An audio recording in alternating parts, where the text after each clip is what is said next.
ناظرین، ایک نوجوان ایک بزرگ کے پاس آیا اور اس نے اپنی پریشانی کا ذکر کیا کہ وہ جب بھی باہر جاتا ہے تو بازار میں عورتوں کو دیکھنے سے باز نہیں رہ پاتا۔ وہ اس خراب عادت کو چھوڑنا چاہتا ہے، وہ کیا کرے کہ اس کی یہ بری عادت چھوٹ جائے۔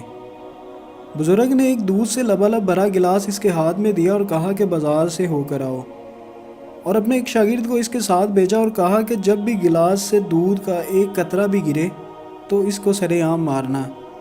نوجوان بازار گیا اور دودھ کا ایک قطرہ گرائے بغیر واپس آ گیا۔ بزرگ نے نوجوان سے پوچھا، تم نے بازار میں کتنی عورتوں کو دیکھا ہے؟ نوجوان نے جواب دیا، میں نے کسی کو نہیں دیکھا، میری ساری توجہ دودھ کے گلاس کی جانب تھی اور میں ڈر رہا تھا کہ دودھ کا ایک بھی قطرہ گرا تو سب کے سامنے مجھے مار پڑے گی۔ بزرگ نے کہا، یہی حال ایک سچے مومن یا مسلمان کا ہے۔ ایک سچا مسلمان اللہ سے ڈرتا ہے اور قیامت کے دن سب کے سامنے شرمندہ ہونے سے، اور یہ ایمان والے کوئی گناہ کرنے سے ڈرتے ہیں کیونکہ ان کی توجہ آخرت میں ہر عمل کا جواب دینے کی ہوتی ہے۔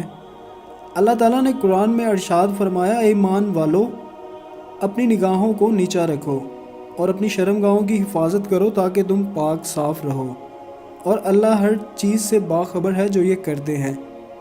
ناظرین، مجھے امید ہے آپ کو آج کی یہ ویڈیو پسند آئی ہوگی۔ اگر پسند آئی ہے تو پلیز اسے لائک کریں، دوسروں کے ساتھ شیئر کریں، اور مزید ایسی ویڈیوز کے لیے ہمارا چینل سبسکرائب کریں۔ اپنا اور اپنے پیاروں کا بہت سا خیال رکھیں۔ اللہ حافظ۔